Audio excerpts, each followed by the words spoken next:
Hello dear students. तो आज का जो लेक्चर हमारा बेस्ड है वो है फजान्स रूल पे। ठीक है, देखिए फजान रूल बेसिकली है क्या और हम फजान रूल क्यों पढ़ रहे हैं, आप सभी लोग जरा इसमें इंपॉर्टेंट चीज देखिएगा क्या होता है। तो अगर हम बात करें फजान्स रूल क्यों आया, तो फजान्स रूल जो इंट्रोड्यूस हुआ है वो सिर्फ इसलिए इंट्रोड्यूस हुआ है to find out the percentage covalency in any ionic compound, कि किसी भी आयनिक कंपाउंड में कितना कोवैलेंट कैरेक्टर होता है, यही पता लगाने के लिए हम फजान्स रूल की स्टडी कर रहे हैं। और आप सबने सुना होगा एक स्टेटमेंट है कि no bond is pure bond, कोई भी बॉन्ड प्योर बॉन्ड नहीं होता है। जैसे अगर कोवेलेंट बॉन्ड की बात करेंगे तो हर कोवेलेंट बॉन्ड में कुछ ना कुछ आयनिक कैरेक्टर होता है। अगर हम आयनिक बॉन्ड की बात करेंगे तो हर आयनिक बॉन्ड में कुछ ना कुछ कोवेलेंट कैरेक्टर होता है। तो फजान्स रूल किसी भी आयनिक कंपाउंड में कोवेलेंट कैरेक्टर को पता लगाता है। जैसे मान लो कि हम जैसे बोल रहे हैं कि आयनिक बॉन्ड है ना, तो आयनिक बॉन्ड बेटा तब बोलेंगे व्हेन जिसमें क्या होगा, आयनिक कैरेक्टर मोर देन 50% होगा। अगर 50% से ज्यादा होगा आयनिक कैरेक्टर तब इसको हम आयनिक बॉन्ड बोलेंगे। अगर कोवैलेंट कैरेक्टर जो है, कोवैलेंट कैरेक्टर आपका मोर देन 50% हो गया तो ऐसे बॉन्ड को हम कोवैलेंट बॉन्ड बोलेंगे। ऐसे बॉन्ड को क्या बोलते हैं? Covalent bond.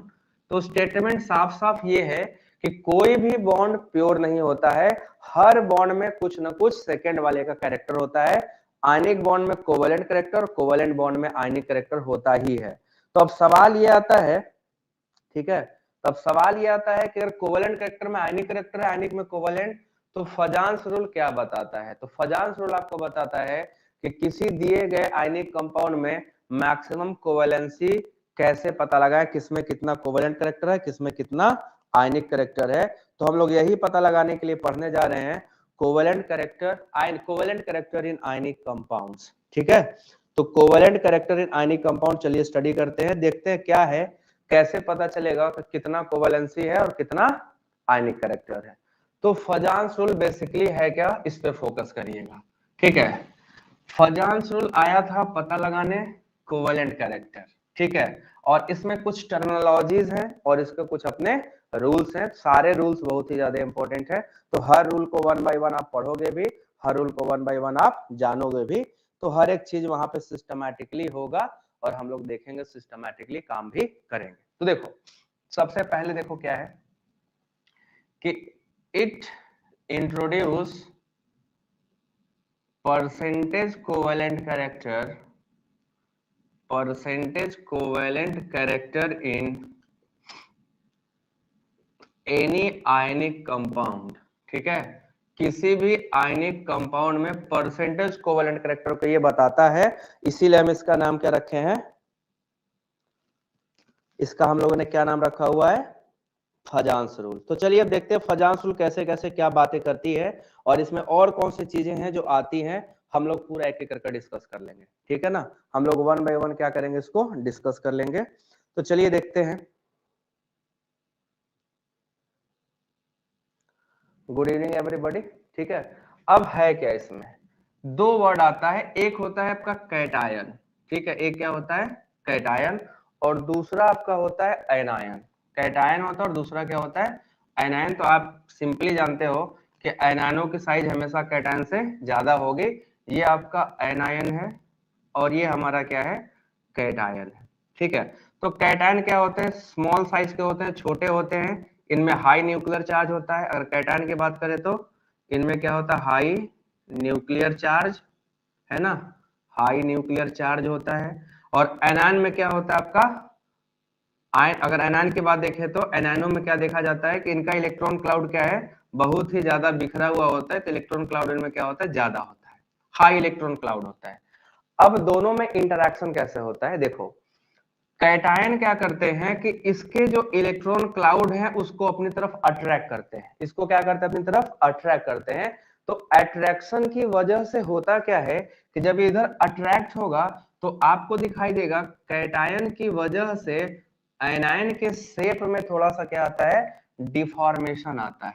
ठीक है, डिफॉर्मेशन का मतलब ये हुआ इसका शेप थोड़ा सा बिगड़ने लगता है, दिस इज कॉल्ड डिफॉर्मेशन।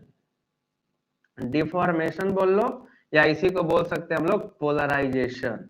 ठीक है, पोलराइजेशन हो रहा है किसके शेप में, आयनायन का जो शेप था वो क्या हो गया, थोड़ा सा डिफॉर्म हो गया। किसकी वजह से? कैटायन की वजह से। कैटायन ने क्या करा है, इसके इलेक्ट्रॉन क्लाउड को अपनी तरफ खींचना चालू किया, क्योंकि कैटायंस क्या होते हैं, पॉजिटिव स्पीसीज। तो इलेक्ट्रॉन डेंसिटी जहां आसपास देखेंगे तो उस क्लाउड को अपनी तरफ क्या करते हैं, शिफ्ट करते हैं। तो जब इलेक्ट्रॉन क्लाउड इनकी तरफ शिफ्ट होगा तो धीरे धीरे होते होते एक ऐसा स्टेज आएगा कि जब कैटायन का जो वैलेंस ऑर्बिटल है, कैटायन का जो वैलेंस ऑर्बिटल है और ये जो आयन डिफॉर्म हो रहा है, ठीक है ना, ये जो आयन डिफॉर्म हो रहा है एनायन, ये आपस में जाकर कैटायन के ऑर्बिटलों से ओवरलैप कर जाता है। यहाँ पे क्या हो गया, ये रीजन क्या हो गया, ओवरलैपिंग रीजन। यहाँ पे क्या हुआ बेटा, ओवरलैपिंग हो गया। और हम सब जानते हैं कि जहां पे ओवरलैप आएगा वहीं पे कोवैलेंट कैरेक्टर भी आ जाता है, कोवैलेंट कैरेक्टर भी आ जाता है। तो हमने क्या देखा कि कैटायन ने आयनायन को डिफॉर्म किया, पोलराइज किया, और इसके पोलराइज होने की वजह से एक ऐसा स्थिति बना, एक ऐसा स्टेज आया जहां पे कैटायन एनायन आपस में क्या करते हैं, ओवरलैप कर जाते हैं। और आप सब जानते हो कि कोवैलेंट बॉन्ड बनता है ऑर्बिटलों के ओवरलैप से। तो जैसे ही यहाँ पे ओवरलैप होगा, ओवरलैपिंग की वजह से आपको क्या दिखाई देगा, कोवैलेंसी इंट्रोड्यूस होते हुए दिखाई दे रही है। अब इस पूरे प्रोसीजर में देखो दो चीजें बड़ी इंटरेस्टिंग हुई है। कैटायन ने इसको मजबूर किया है कि तुम डिफॉर्म हो, क्या इसने मजबूर किया है या ये होना चाहता था? ठीक है, एक प्रॉपर्टी जो कैटायन इसको थोड़ा सा फोर्स करे, भाई तुम डिफॉर्म हो जाओ ना, कोवैलेंसी आ जाएगी। अगर एनायन न चाहे डिफॉर्म होना तो क्या डिफॉर्मेशन हो सकता था क्या? एक बहू चाहे कि मैं तुम्हें बिगाड़ दूंगा, अगला चाहे ना कि मैं बिगड़ना चाहता हूं, तो क्या ऐसे केस में मुझे बताओ डिफॉर्मेशन पॉसिबल है क्या? अगर कोई बिगड़ना नहीं चाहता तो कोई किसी को बिगाड़ सकता है क्या? जल्दी बताइए, कर सकता है क्या? नहीं कर सकता, ठीक है ना। तब तक आप किसी को डिफॉर्म या पोलराइज नहीं कर सकते हो जब तक आपकी पावर उसके कैपेबिलिटी से ज्यादा ना हो जाए, ठीक है। तो कैटायन का पावर और एनायन की जो पोलराइजेबिलिटी, इसकी जो कैपेबिलिटी, उसको पोलराइजेबिलिटी बोलते हैं। तो कैटायन का पावर होता है कि इसको बिगाड़ देना, इसके शेप को क्या करना, डिफॉर्म कर देना। और एनायन की एक अपनी प्रवृत्ति होती है, एक अपनी क्या होती है, टेंडेंसी होती है कि खुद को बिगड़ जाना। तो दो वर्ड है, एक जो बिगाड़ता है उसको पोलराइज करता है, उसको हम लोग बोलते हैं कैटायन का पोलराइजिंग पावर। क्या बोलते हैं? पोलराइजिंग पावर ऑफ कैटायन, ठीक है। और दूसरा हम लोग बोलते हैं एनायन का जो होता है, इसकी खुद की आदत है कि खुद पोलराइज हो जाए, डिफॉर्म हो जाए, and that is called polarisability. Polarisability बोलते हैं। तो ये दो स्टेटमेंट जो आप देख रहे हो, एक का वर्ड है पोलराइजिंग पावर, एक का वर्ड है पोलराइजेबिलिटी, और जो करना इन दोनों को मिलके वो है पोलराइजेशन। तो कैसे पोलराइजेशन को पोलराइजिंग पावर और पोलराइजेबिलिटी अफेक्ट करते हैं, यही पूरा फजांस रूल में डिस्कस किया गया है। और फजांस रूल एक्चुअली यही है ही। तो आप देख रहे हो ना, धीरे धीरे स्टार्ट किए ओवरलैप करते करते यहाँ पे डिफॉर्म होते होते ओवरलैप हो गया। अब देखना है कि वो कौन है, किसकी वजह से डिफॉर्मेशन हुआ, तो ये दोनों है ना। अब ये कैसे अफेक्ट करते हैं पोलराइजेशन को, और पोलराइजेशन से कैसे किसी कंपाउंड में कोवेलेंट कैरेक्टर आ जाता है, इसके बारे में मैं आपको डिटेल बताने जा रहा हूं, ठीक है। तो चलिए देखिए कैसे करता है, जरा ध्यान से देखिएगा। अब हम लोग को देखना है कि पोलराइजेशन को अगर कोई अफेक्ट करता है तो कोवेलेंट कैरेक्टर बढ़ने के चांसेस है। तो पहले देखें कि पोलराइजेशन से आयनिक और कोवेलेंट कैरेक्टर पे क्या फर्क पड़ने हैं। बताइए, अगर पोलराइजेशन ज्यादा होगा तो कोवेलेंट कैरेक्टर पे क्या फर्क पड़ेगा, कोई बताओ। अगर पोलराइजेशन ज्यादा हुआ तो कोवेलेंट कैरेक्टर पे क्या फर्क पड़ने हैं, ठीक है।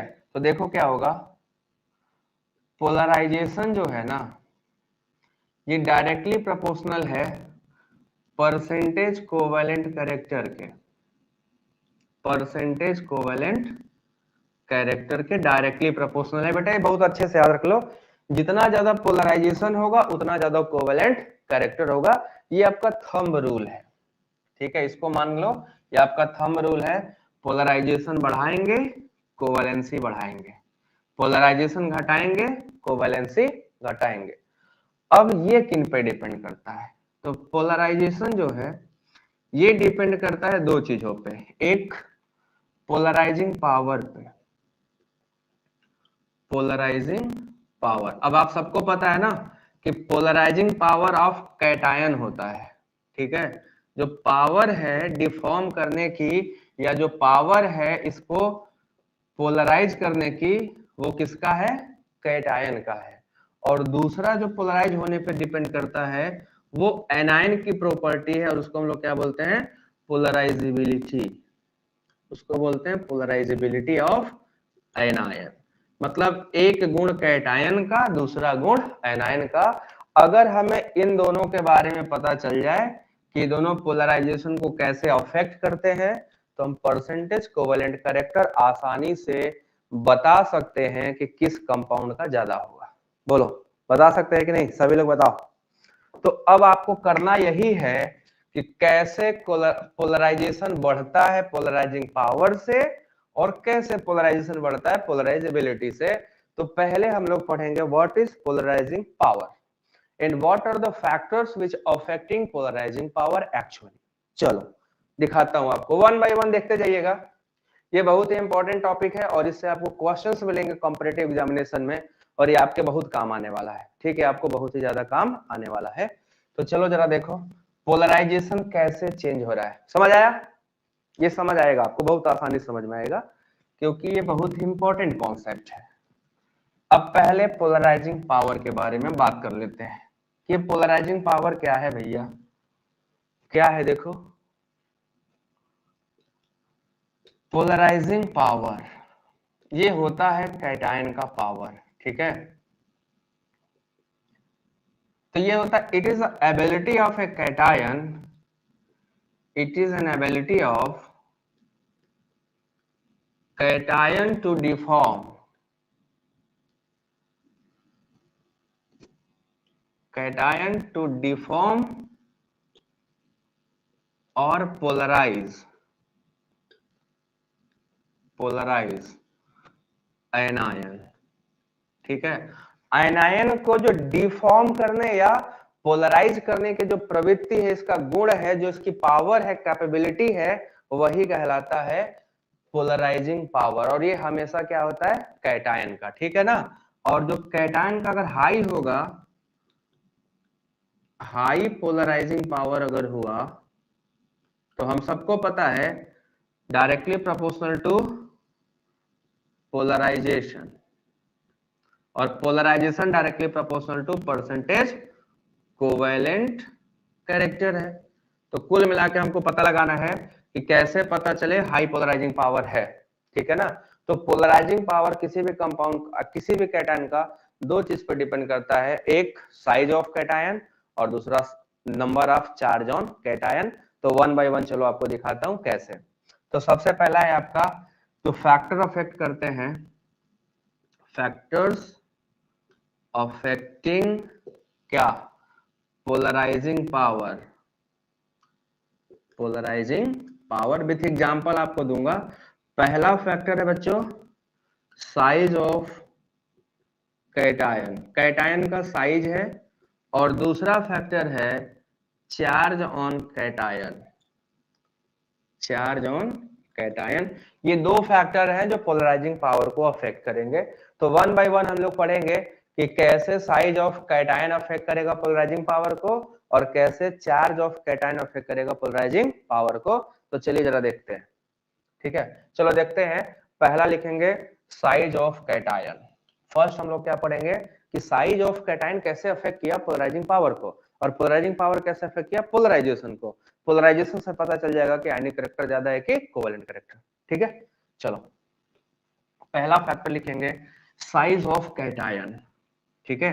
पहला फैक्टर हमारा होगा साइज ऑफ कैटायन। देखो कैसे, तो फर्स्ट फैक्टर है साइज ऑफ कैटायन। तो हम सब जानते हैं कि अगर कोई कैटायन का साइज बड़ा हुआ तो इलेक्ट्रॉन क्लाउड क्या होगा? वो ढक जाएगा, अंदर रहेगा। तो जब इलेक्ट्रॉन वो जो उसका न्यूक्लियर चार्ज है वो ढक जाएगा, और अगर न्यूक्लियर चार्ज ढका रहा तो आप सबको पता है फिर वो ज्यादा अट्रैक्ट कर नहीं पाएगा। जितना छोटा होगा न्यूक्लियर चार्ज उतना हाई, जितना बड़ा होगा न्यूक्लियर चार्ज उतना कम। तो छोटा साइज होने से न्यूक्लियर चार्ज ज्यादा होगा, और न्यूक्लियर चार्ज ज्यादा होने की वजह से पोलराइजिंग पावर बढ़ता है।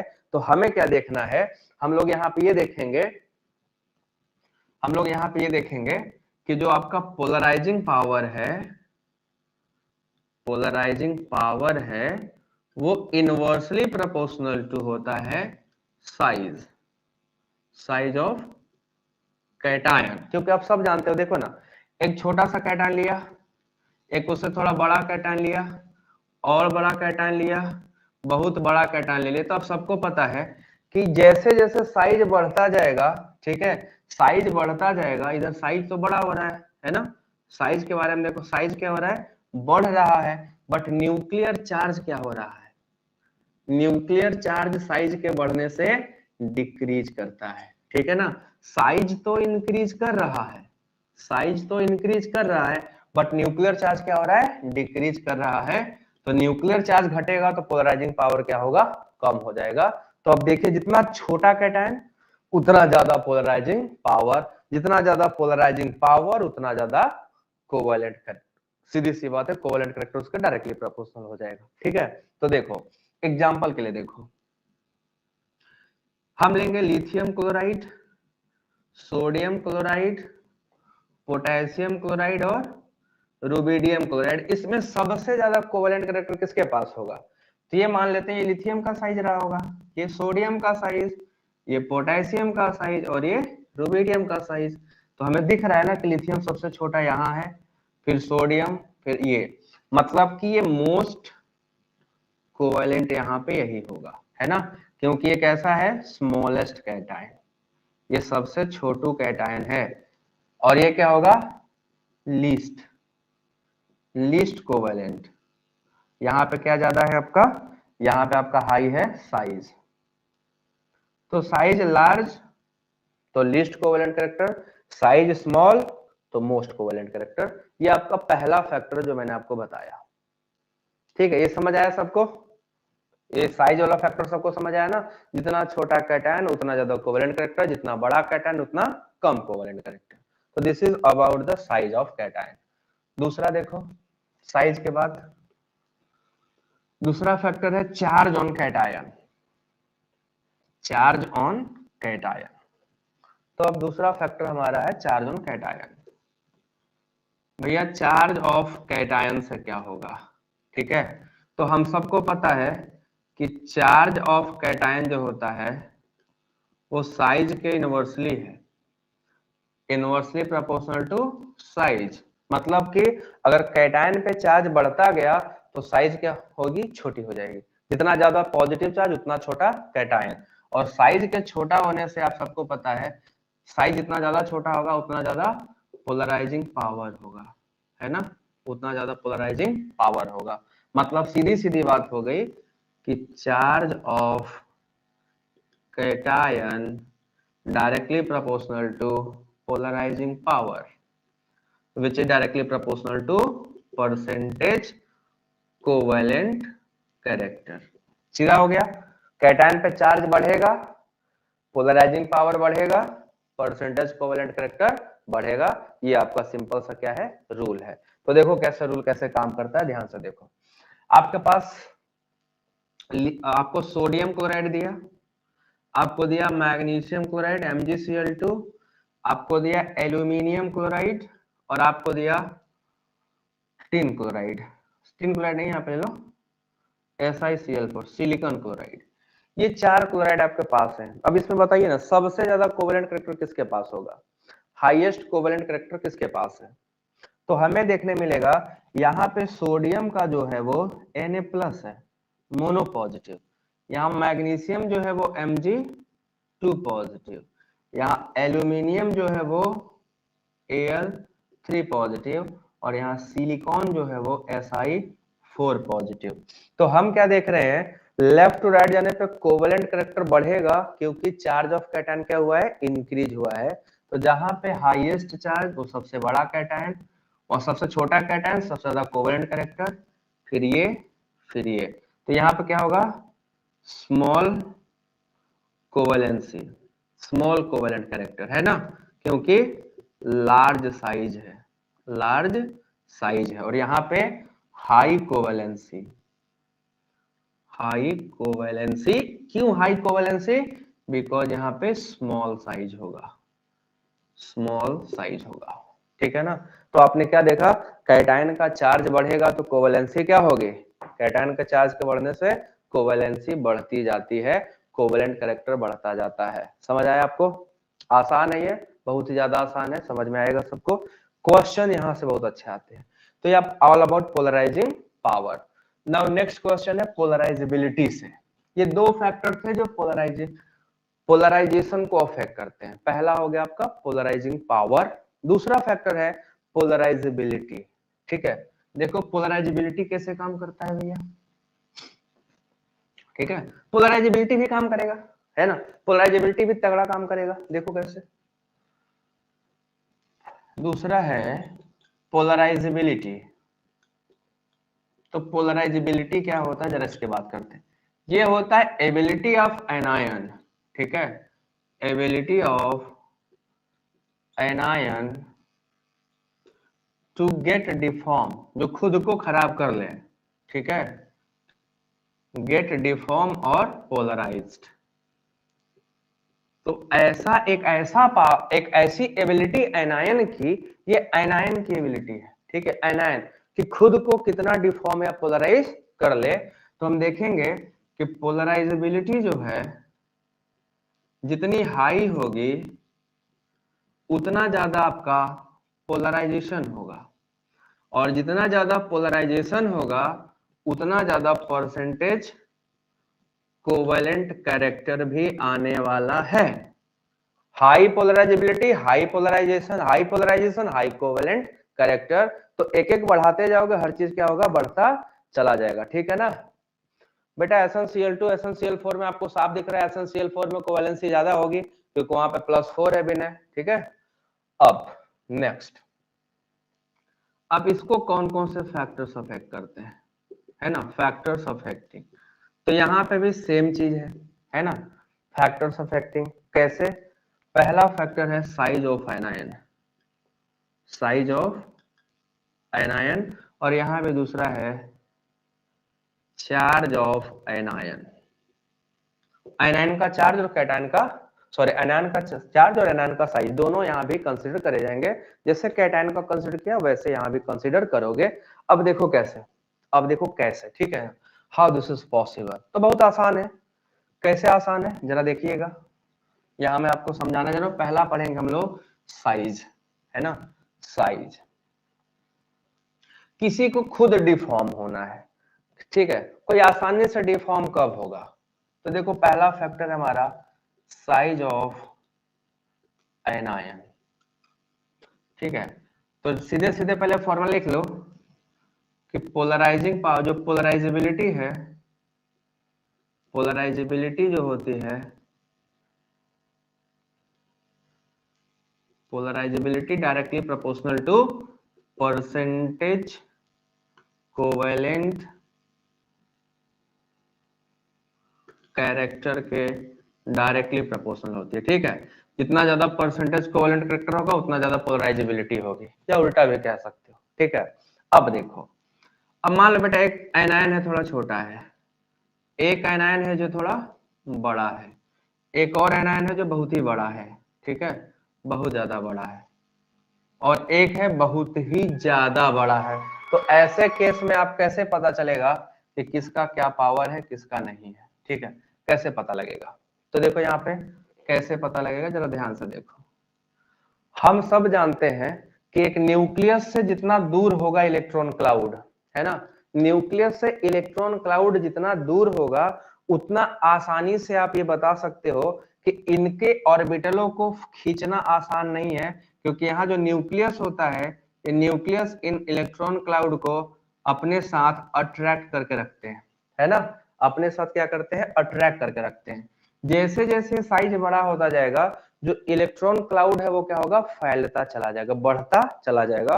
और अगर इलेक्ट्रॉन क्लाउड बढ़ता चला गया, फैलता चला गया, तो हम सबको बहुत अच्छे से पता है एक बात, उस जो दूर गया न्यूक्लियस जितना दूर होगा उनको बहला फुसला के बाहर निकालना आसान होगा, उनको पोलराइज करना क्या है, आसान है, बट जो क्लोज टू द न्यूक्लियस है उनको आप पोलराइज नहीं कर पाओगे, वो यार डिफिकल्ट होगा पोलराइज करना। तो जितना दूर इलेक्ट्रॉन क्लाउड न्यूक्लियस से होगा उनको पोलराइज करना उतना आसान है, बट अगर कोई ऑर्बिटल न्यूक्लियस के क्लोज है तो न्यूक्लियस से जुड़ा होगा, हार्डली बाइंडेड होगा, उसे पोलराइज करना आसान नहीं होगा। तो साइज अगर बढ़ेगी, ठीक है, पोलराइजेबिलिटी जो है, जो पोलराइजेबिलिटी है this is directly proportional to size है, मतलब कि साइज जितना ज्यादा पोलराइजेबिलिटी उतनी हाई होगी। हाई पोलराइजेबिलिटी जब साइज बढ़ेगा तो, ठीक है ना, मतलब जितना बड़ा साइज उतना ज्यादा कोवेलेंट कैरेक्टर। आयनायन का साइज बढ़ेगा तो कोवेलेंट कैरेक्टर बढ़ेगा। एग्जांपल के तौर पे देखिएगा, ठीक है, एग्जांपल के तौर पे यहां देखिए, लिथियम का फ्लोराइड ले लो, लिथियम का क्लोराइड ले लो, लिथियम का ब्रोमाइड ले लो भाई, आप लिथियम का आयोडाइड ले लो। तो सबसे ज्यादा कोवेलेंट कैरेक्टर किसके पास है, हाईएस्ट कोवेलेंसी किसके पास है बताइए, सभी लोग कमेंट करो, हाईएस्ट किसके पास है, हाईएस्ट। अगर हम इस पर्टिकुलर की बात करें तो किस सिस्टम के पास हाईएस्ट कोवेलेंट कैरेक्टर होगा, जल्दी से बताओ।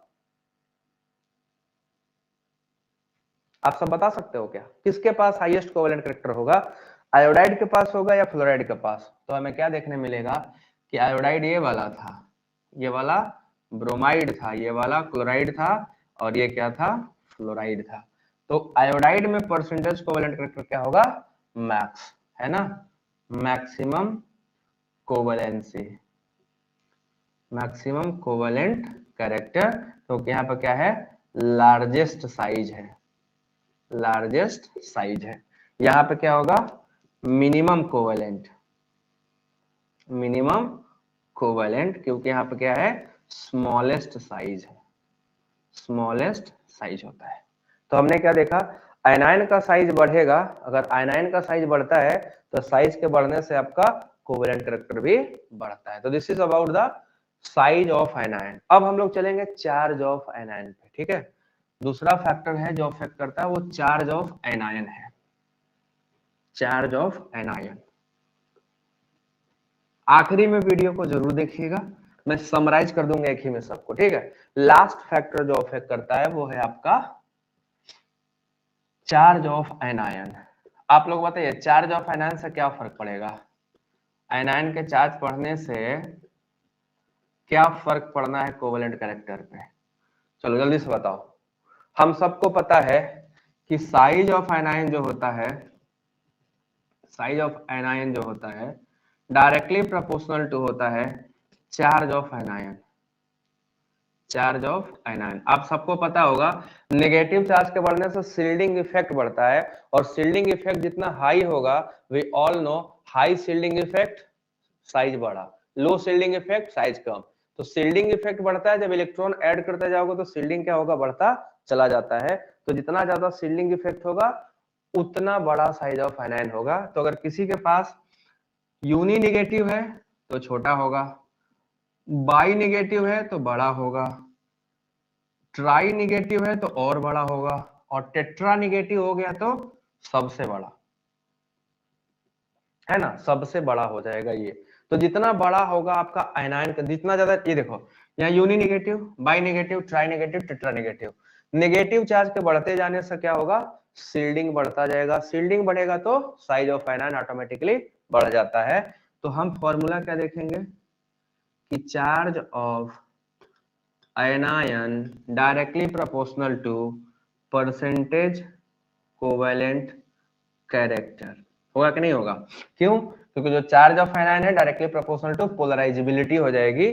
तो यहीं पे ये भी लिख सकते हैं charge of anion directly proportional to polarizability, है ना, पोलराइजेबिलिटी के डायरेक्टली प्रोपोर्शनल, और पोलराइजेबिलिटी हाई है तो कोवेलेंट कैरेक्टर ऑटोमेटिकली हाई हो जाएगा, ठीक है। अभी मैं लास्ट में सबको समराइज कर रहा हूं, आपको बहुत ही क्रिस्टल क्लियर समझ में आएगा ये चीजें, और आपको हमेशा याद रहेगा, ठीक है, इसे भूलने देना नहीं है।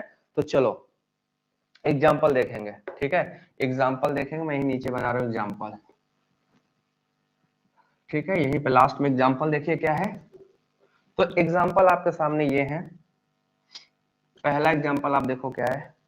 अगर हम लेते हैं यहाँ पे लिथियम फ्लोराइड, एक ने लिया लिथियम ऑक्साइड Li2O, और एक ने दिया लिथियम नाइट्राइड। तो यहाँ देखो बच्चे, यहाँ पे एनायन फ्लोरीन है यूनी नेगेटिव, यहाँ पे ऑक्साइड है डाई नेगेटिव, यहाँ पे नाइट्राइड है ट्राई नेगेटिव। तो सबसे लार्जेस्ट साइज का कौन है? नाइट्राइड है। तो सबसे ज्यादा कोवेलेंट करेक्टर यहाँ, फिर उससे कम यहाँ, सबसे कम यहाँ, क्योंकि इसका साइज क्या होगा? Largest anion. ये क्या हो जाएगा? Largest anion. और ये क्या हो जाएगा आपका? Smallest anion. तो अगर एनायन लार्जेस्ट है तो आपने अभी अभी देखा maximum covalent character, maximum covalent character होगा, और यहाँ पे क्या होगा? Minimum, minimum covalent character. ठीक है, तो ये आपके पास हो गया चौथा फैक्टर। तो ये 4 फैक्टर्स हैं टोटल जिसको आप देख के बता सकते हो। शील्डिंग इफेक्ट आपको बताऊंगा अभी थोड़ी देर बाद, ठीक है ना। ये आप देख के बता सकते हो किसी भी कंपाउंड में कैसे पता लगाते हैं कोवेलेंट कैरेक्टर ज्यादा है या कम है, ठीक है ना। अब मैं चारों रूल को समराइज करने वाला हूँ एक साथ, छोटे से फ्रेम में डब्बे में बनाकर उसको रख लेना, एकदम स्मॉल सा डब्बा बनाऊंगा, बस आपके वही काम आ जाएगा। ठीक है, तो चलो देखो जरा, मैं सारे फैक्टर्स को कर रहा हूं, ठीक है। यहाँ पे आपके पास सबसे पहले क्या है? समराइज देखो, समरी देखो, summary percentage covalent character directly proportional to polarisation, है ना। पोलराइजेशन, और polarisation is directly proportional to पहला पोलराइजिंग पावर के, पोलराइजिंग पावर के डायरेक्टली प्रोपोर्शनल, और दूसरा पोलराइजेबिलिटी के भी डायरेक्टली प्रोपोर्शनल। ठीक है, इन दोनों का क्या होता है? Directly proportional. अब यहां देखेंगे पोलराइजिंग पावर कैसे बढ़ता है, पोलराइजिंग पावर कैसे बढ़ा। तो यहाँ पे सारे फैक्टर्स में लिखता जा रहा हूं। देखो, अगर साइज ऑफ कैटायन इंक्रीज करेगा, है ना, तो पोलराइजिंग पावर डिक्रीज करेगा, है ना। पोलराइजिंग पावर डिक्रीज, तो परसेंटेज कोवैलेंसी भी क्या होगी? डिक्रीज करेगी, ठीक है। और अगर साइज ऑफ कैटायन बेटा इंक्रीज करेगा, सॉरी डिक्रीज करेगा, तो पोलराइजिंग पावर क्या होगा? पोलराइजिंग पावर इंक्रीज करेगा, परसेंटेज कोवैलेंसी इंक्रीज करेगा। ये आपका हो गया पहला फैक्टर, ठीक है।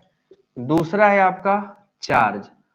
अगर चार्ज ऑफ कैटायन इंक्रीज किया तो पोलराइजिंग पावर जो है वो इंक्रीज होगा, और पोलराइजिंग पावर इंक्रीज हुआ तो परसेंटेज कोवैलेंसी भी इंक्रीज करेगा, ठीक है। ये पहला रूल आपके सामने हो गया कि साइज ऑफ कैटायन, और दूसरा चार्ज ऑफ कैटायन। ये फर्स्ट रूल आपके सामने हो गया, ठीक। दूसरा आपका है पोलराइजेबिलिटी। ये आपका पोलराइजिंग पावर का कहानी था, है ना। ये पोलराइजिंग पावर की कहानी। अब आखिरी कहानी है पोलराइजेबिलिटी की। पोलराइजेबिलिटी से कैसे फर्क पड़ने हैं? तो हम सबको पता है कि पोलराइजेबिलिटी जो है, अगर साइज ऑफ एनायन इंक्रीज किया, इंक्रीजेस, देन सीधे सीधे क्या होगा? पोलराइजेबिलिटी इंक्रीज, पोलराइजेबिलिटी इंक्रीज, और परसेंटेज कोवैलेंसी भी इंक्रीज कर जाएगी, ठीक। और दूसरा है, अगर चार्ज ऑफ एनायन इंक्रीज किया, चार्ज ऑफ एनायन इंक्रीज किया, तो पोलराइजेबिलिटी क्या होगी? ये भी इंक्रीज कर जाएगी, और कोवैलेंसी फिर से बढ़ जाएगा। बस यही आपका क्या है? फाइनल है। आप इसी को फाइनल कर दीजिए। यही दो चीजें हैं जिसको पीछे मैंने आपको समझाया है। तो this is all about फजान्स rule, ठीक है। एक क्वेश्चन आपसे पूछा जाएगा, आंसर कर लीजिएगा, HgCl2 और CaCl2 में कौन ज्यादा कोवेलेंट कैरेक्टर रखता है? HgCl2 और CaCl2 में किसके पास कोवेलेंट कैरेक्टर ज्यादा है? चलो आप लोग बताओ, जल्दी से आंसर करो। दोनों में से किसके पास कोवेलेंट कैरेक्टर ज्यादा है और क्यों है? एनीवन? किसके पास कोवेलेंट कैरेक्टर ज्यादा है और क्यों है? बताइए। कोवेलेंट कैरेक्टर रखता है HgCl2 और CaCl2। कोई बता सकता है?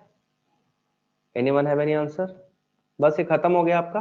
ये छोटा छोटा टॉपिक ऐसे ही है, मैं आपको पढ़ाने वाला हूँ, तो 1 बाय 1 मैं सारा पढ़ा दूंगा, आप आंसर कर सकते हो इस वाले का।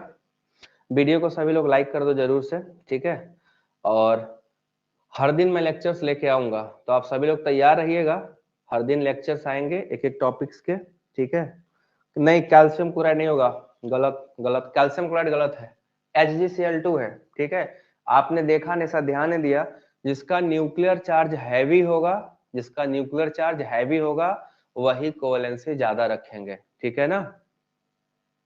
साइज नहीं बेटा, साइज दोनों में साइज की बात नहीं करते हैं, साइज दोनों का लगभग सेम हो जाता है, बट क्योंकि Hg डी ब्लॉक एलिमेंट का है, जिसको हम लोग स्यूडो इनर्ट गैस बोलते हैं, उनका डी ऑर्बिटल का सील्डिंग बहुत बेकार है, पुअर सील्डर है, तो पुअर सील्डर होने की वजह से उनका सील्डिंग कमजोर होता है, जिससे न्यूक्लियर चार्ज बढ़ जाता है, और न्यूक्लियर चार्ज के बढ़ने से क्या होगा, साइज हमेशा छोटी हो जाएगी, ये बात है।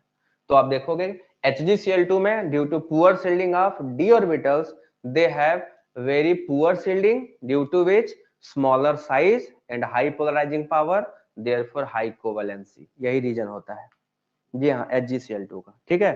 तो ये टॉपिक खत्म हो गया, thank you so much for watching. अभी बच्चे बढ़ रहे हैं बट ये टॉपिक क्या हो गया, खत्म हो गया। अगला टॉपिक में फिर कल मैं अपडेट करूंगा, तो क्रैश कोर्स के लिए हमेशा रेडी रहिएगा। Thank you so much.